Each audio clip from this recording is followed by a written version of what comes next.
dia, boa tarde, boa noite. Aqui é o Ilquias do canal Ilquias Magal. Na verdade, esse vídeo vai agora de noite para vocês, né? Eu queria muito deixar essa informação para vocês, para que vocês entendam, né, as profecias, o tempo que a gente está passando. Nós estamos agora vendo dois pontos do planeta sendo duramente afetados, e a Bíblia já dizia, tá bom? Já dizia isso há décadas, há séculos. Vamos lá. Primeiro ponto. Essa matéria aqui está no Infomoney, não é? Mas olha a importância. Risco à vista. Como o bloqueio no canal de Suez e a seca no canal do Panamá pode afetar esta ação. Aqui, é claro, é um canal, né, é o Money Times, na verdade, que fala muito de investimento, é voltado para quem investe em bolsa, fala do mercado, economia, então é voltado para isso, mas é uma matéria do dia 18, então é de hoje. E o Banco BTG Pactual reuniu questões sobre os possíveis impactos do bloqueio do canal de Suez pelos Houthis e a seca no canal do Panamá. Só lembrar que o canal do Panamá é por onde passa aí uma das maiores partes do todo o comércio que sai, por exemplo, aqui da América, dos Estados Unidos, né? E se o canal do Panamá continuar nessa estiagem que é recorde em muito tempo, nós estamos vendo nada foi igual no século passado, e o canal está secando, então os navios não conseguem mais passar por ali. Com isso, vai ter que fazer uma volta pelo sul da Argentina, né, pelo sul aqui da América do Sul, e isso vai aumentar o transporte, o custo e o tempo em 70%. Então nós vamos ver, por exemplo, o conflito que está acontecendo lá no Mar Vermelho entre os Houthis, os Estados Unidos, Reino Unido, Israel, Gaza. É ruim para a economia, claro, é péssimo, mas não afeta o Brasil diretamente, nem a América. Agora o Panamá, sim, aí vai afetar diretamente, vocês vão ver. Enquanto o bloqueio no canal de Suez pode resultar em apenas impactos indiretos, como o aumento do tempo de transporte e tarifas de frete de containers mais altas, a seca no Panamá poderia aumentar temporariamente os volumes de transbordo em Santos devido ao redirecionamento, porque teria que usar, né? O porto vai ter que redirecionar, e isso seria um problema. Ainda assim, o BTG não considera que nenhum dos problemas seja relevante o suficiente para as perspectivas de volume 2024 em Santos. Vamos ver como é que vai ficar, né? Eu não vou ler tudo, mas aqui, ó, entre os principais riscos, né? Concorrência no Porto de Santos, dependência governamental. Isso porque a capacidade de crescimento de Santos no Brasil está intimamente ligada à melhoria contínua, expansão e manutenção da infraestrutura e transporte. Teria que mudar toda a infraestrutura. Por trás do problema, né? Em Suez, muitos navios de containers foram redirecionados ao redor do sul da África, né, o Cabo da Boa Esperança, para evitar o Suez devido à interrupção causada pelo grupo Houthi. Devido o desvio adiciona cerca de 6 mil milhas náuticas a uma viagem típica da Ásia para a Europa, potencialmente aumentando o tempo de entrega das mercadorias em 3 a 4 semanas. No Panamá, por meses, uma seca severa tem causado grandes congestionamento no canal. A seca, que pode ter sido exacerbada pelas mudanças climáticas, deixou os níveis de água do canal mais baixos do que nunca, forçando a passagem de menos navios. Ou seja, o comércio tem que diminuir, porque não tem água ali para os navios navegarem. As restrições levaram a atrasos, aumento dos custos de transporte e incerteza sobre o futuro de um dos principais pontos do comércio mundial.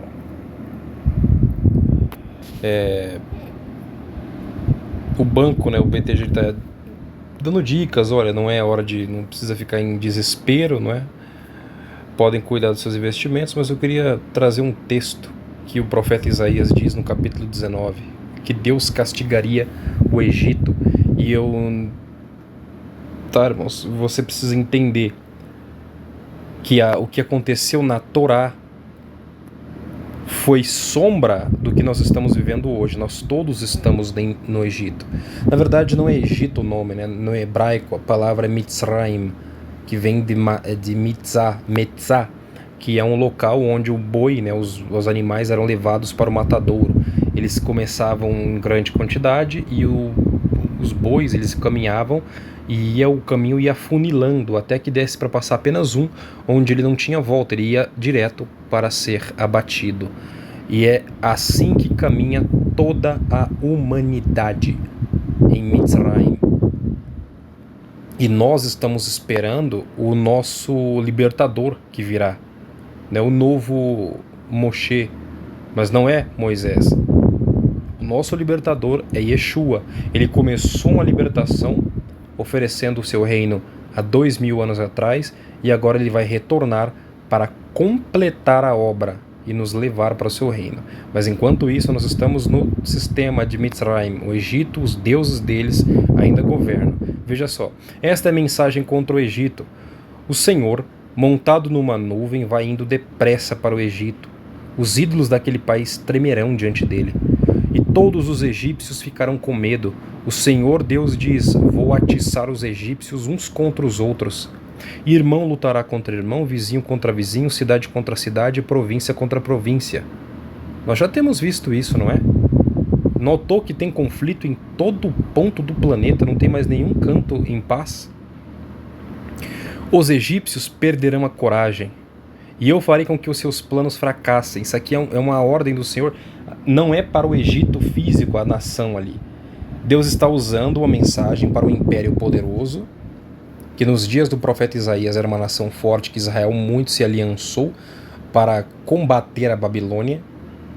Porém, Deus estava tirando a confiança do povo dele no Egito. A intenção do Senhor era quebrar a aliança entre o seu povo e o Egito. E Deus estava dizendo uma coisa muito interessante. Olha só. Os egípcios vão perder a coragem e eu farei com que os seus planos fracassem. Então eles consultarão os ídolos, os adivinhos, os médiuns, os feiticeiros. Mas eu entregarei os egípcios nas mãos de um rei mau, e ele os governará com crueldade. Eu, o Senhor, o Elohim Todo-Poderoso, falei.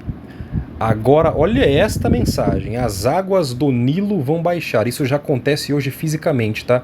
O rio Nilo hoje, ele está baixando as suas águas. O Eufrates está secando. Nós estamos vendo o Panamá, o maior, né, um dos maiores, se não o maior dos rios para transporte de mercadoria do planeta, que é o mar, né, ali do Panamá, está secando, e nós estamos vendo um conflito interrompendo o comércio no Suez, no Mar Vermelho. E Deus aqui está usando o Nilo, que era o símbolo mor, que além de ser uma divindade adorada no Egito, o Nilo era o maior símbolo para o comércio, para a economia do Egito e dos países no entorno, tanto para os países do Mediterrâneo, para o sul europeu, como para o norte da África, o próprio Egito, como para todo o Oriente Médio. Porque o Nilo é as águas do Nilo usada para irrigar toda a agricultura do norte, ali, o noroeste da África e do Egito. É o Nilo responsável, né, pela pesca, pela alimentação. Então o Nilo era tudo para eles. Tudo. E nós sabemos que o nosso sistema hoje ele é regido pela economia mundial. Não importa, existe o poder militar, existe o poder bélico, mas a economia é o centro de tudo. Tudo se baseia na economia, na finança. E Deus está dando uma promessa: as águas do Nilo vão baixar. O rio vai ficar completamente seco. As águas irão baixando, os canais do rio ficarão todos secos e vão cheirar mal. Nas margens, as tábuas e os juncos murcharão. Todas as outras plantas também morrerão. E as plantações às beiras do rio secarão. Tudo o que foi plantado será levado pelo vento e desaparecerá. Tudo o que foi plantado será levado pelo vento e desaparecerá. Todos os planos das nações, todo o tesouro, todo o plantio, toda a obra do homem feito neste mundo material, nessa Mitzrayim, nesse Egito, vai desaparecer, vai ser levado pelo vento. Deus porá em prova toda a humanidade. Os pescadores ficarão desanimados e chorarão. Os seus anzóis e as suas redes não prestarão para nada. Os que fazem tecidos de linho ficarão aflitos porque vão comercializar como? Não tem mais comércio. Os tecelões e os artesãos cairão em desespero. Olha só, as autoridades da cidade de Zoan não têm juízo, os sábios conselheiros do rei lhe dão conselhos tolos. Como é que vocês se atrevem a dizer ao rei, somos descendentes dos antigos sábios, os nossos antepassados eram reis, rei do Egito, onde estão agora os seus sábios, que lhes digam o que é que o Senhor Deus Todo-Poderoso está planejando fazer contra o Egito. Então, Deus está dizendo que o castigo que ele porá no Egito é muito grande. Verso 14, o Senhor pôs neles um espírito de confusão. Os conselhos que eles dão só confundem ainda mais os egípcios, e estes parecem bêbados, escorregando no próprio vômito.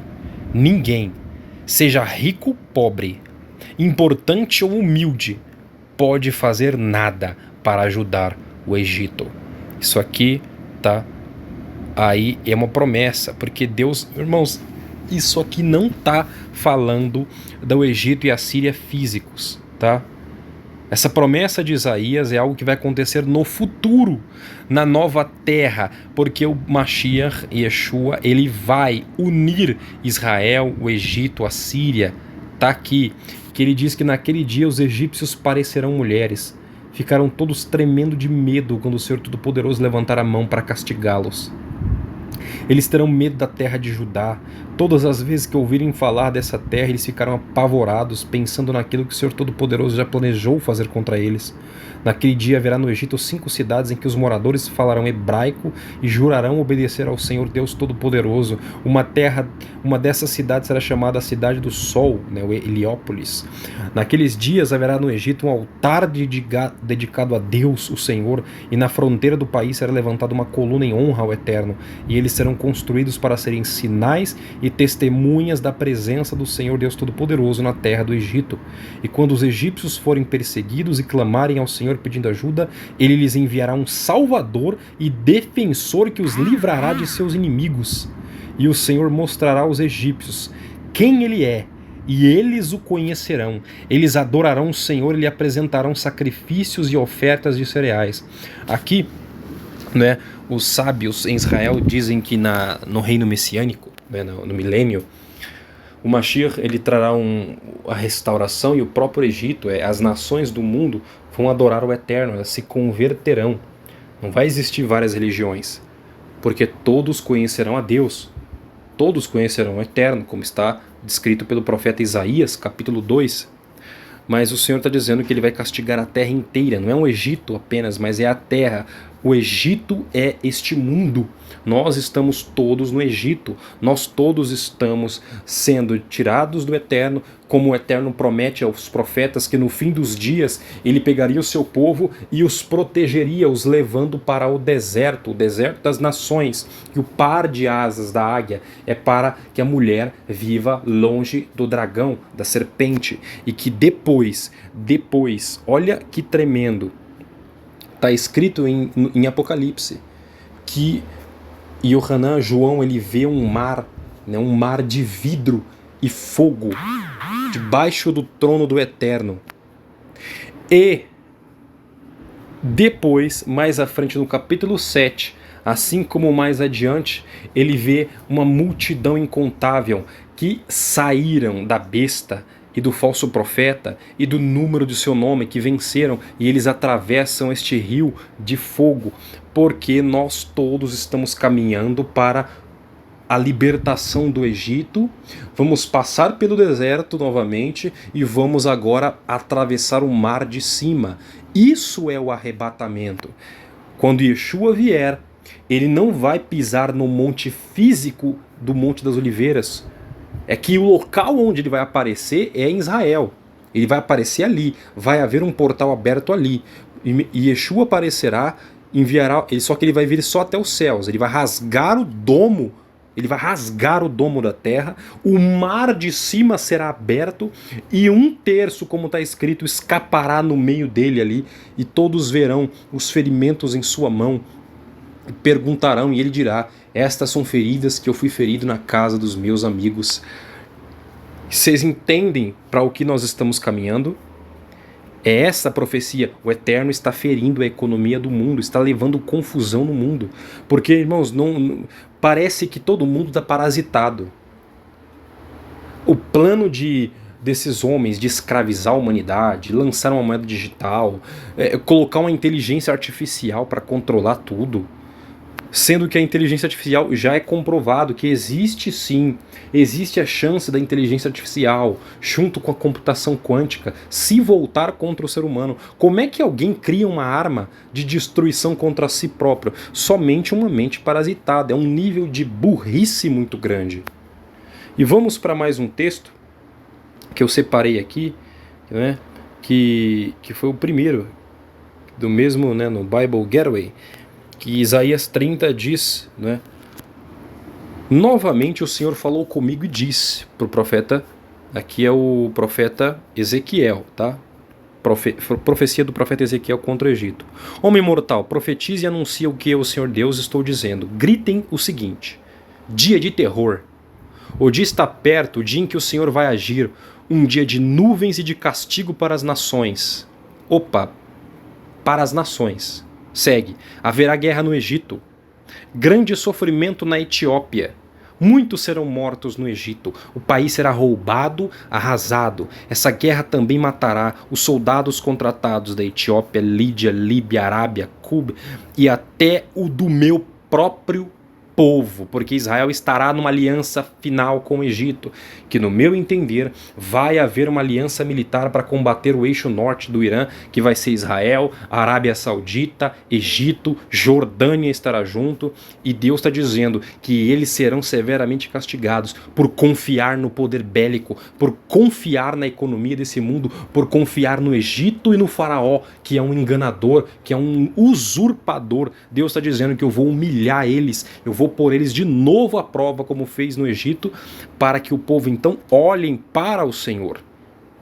O Senhor diz, desde Migdol, que fica no norte, até Assuã, que fica no sul, todos os que defendem o Egito serão mortos em batalha. O orgulhoso exército egípcio será destruído. Sou eu, Adonai Elohim, quem está falando. O país será o mais deserto do mundo, e as suas cidades serão completamente arrasadas quando eu incendiar o Egito, e aqueles que o defendem estiverem mortos, todos ficarão sabendo que eu sou o Senhor. Quando aquele dia chegar e o Egito for destruído, mandarei mensageiros em navios para porem medo no povo descuidado da Etiópia. E esse povo ficará apavorado. E aquele dia está chegando. Isso é muito, muito importante. É uma profecia atemporal. Deus estava dizendo que Nabucodonosor ia fazer o Egito. Só que o Eterno está dizendo aqui, ó, o mesmo texto ele diz: um dia de nuvens e de castigo para as nações e guerra no Egito. Este Egito, o mesmo que, se você for aqui nos livros, né, olha que está escrito em Apocalipse, a gente precisa captar as mensagens descritas nos textos, tá bom? As duas testemunhas, elas serão colocadas no local. Quando as duas testemunhas acabarem de anunciar a mensagem, a besta que vem do abismo lutará contra elas, os vencerá, os matará, e os seus corpos ficarão na principal grande cidade, onde o Senhor delas foi crucificado. O nome simbólico daquela cidade é Sodoma ou Egito. O Eterno chama Jerusalém, essa Jerusalém de pó, essa Jerusalém ali de pedra. Hoje, o Eterno considera ela Sodoma e Egito. Quando Deus olha para Jerusalém, ele vê Sodoma e o Egito. É o mesmo estado espiritual. Vocês têm ideia do nível de podridão espiritual que está Jerusalém, aquela que foi chamada a cidade do grande rei, onde Yeshua veio e ofereceu um reino eterno. Então esse é o estado que vai estar ainda, vai piorar muito, e o Senhor está dizendo que ela é símbolo espiritual. Jerusalém é Sodoma e o Egito, e o Eterno trará, porque o Egito é o mundo inteiro, é esse sistema que nós estamos vivendo, os deuses que regem são os mesmos daquela época. Não é à toa, não é, irmãos, que você já notou que a agenda que está prosperando no mundo é a agenda verde? É a ecologia, vamos cuidar do planeta, vamos cuidar das árvores, vamos parar de poluir o meio ambiente. porque é a agenda do Green Man, é a agenda de Osíris, o deus, a entidade egípcia, não é? Tem um segredo aí, vocês precisam saber a quem essas lideranças globalistas adoram, né? E uma boa parcela deles é judeu, né? Se diz judeu, mas é a sinagoga de Satã. A própria Bíblia diz, tá bom? O verdadeiro Israel está espalhado ainda e o Senhor tratará deles. Mas eu quero que vocês entendam que Deus começou a ferir as nações, né? E não adianta. Seca, né? Seca é falta de chuva, de orvalho vindo dos céus. Não há o que o homem possa fazer. O homem está construindo um sistema de escravidão com inteligência artificial, fazendo todo esse plano. E você se prepara, porque esse ano o Brasil lança a moeda digital, Drex. O mundo vai lançar moedas digitais. Quando o dinheiro físico acabar, a liberdade do homem vai acabar. Aí começou um sistema tirânico bestial. Bestial, e aí o homem vai entender o nível da loucura que ele está entrando, que poucos ainda não perceberam. E vai ser um sistema tão terrível que o único jeito de parar vai ser que Deus vai usar a natureza com várias catástrofes e destruições para libertar o homem, que vai ser realmente uma intervenção divina, porque o ser humano não vai conseguir se libertar da própria prisão que ele está criando. O Egito vai ter que ser destruído. Como o Senhor promete por meio do profeta, não é? Ele usa mais uma vez o profeta, Miqueias, se não me engano, e o Eterno promete que no fim dos dias ele mostrará sinais igual ele mostrou no Egito, só que desta vez ele mostrará em toda a terra, porque nós estamos vivendo de novo agora a Torá. Nós vamos voltar, irmãos. O Egito, Israel, Moisés, Arão, o deserto era uma sombra daquilo que é a libertação final. Se vocês não entenderem o que ocorreu na Torá, vocês não vão entender o que acontece agora. Vocês precisam entender para onde nós estamos sendo levados. E o nosso libertador é Yeshua. É Ele que diz: eu estarei com vocês até a consumação dos séculos. Ele está conosco, é o nosso libertador nos conduzindo. Enquanto o sistema avança contra nós, ele também mostrará sinais poderosos na terra. Muito poderosos, a ponto de que os líderes do mundo, como está em Apocalipse 6, vão correr e se esconder nas rochas e nas cavernas, com medo da ira do Cordeiro. E eu deixo essa mensagem de esperança para o seu coração, que apesar de tudo que nós estamos vendo, do sistema desabando e avançando contra o pobre, contra o inocente, mesmo assim, nós temos um libertador e ele está vencendo e vai vencer. Forte abraço a todos, que Deus os abençoe.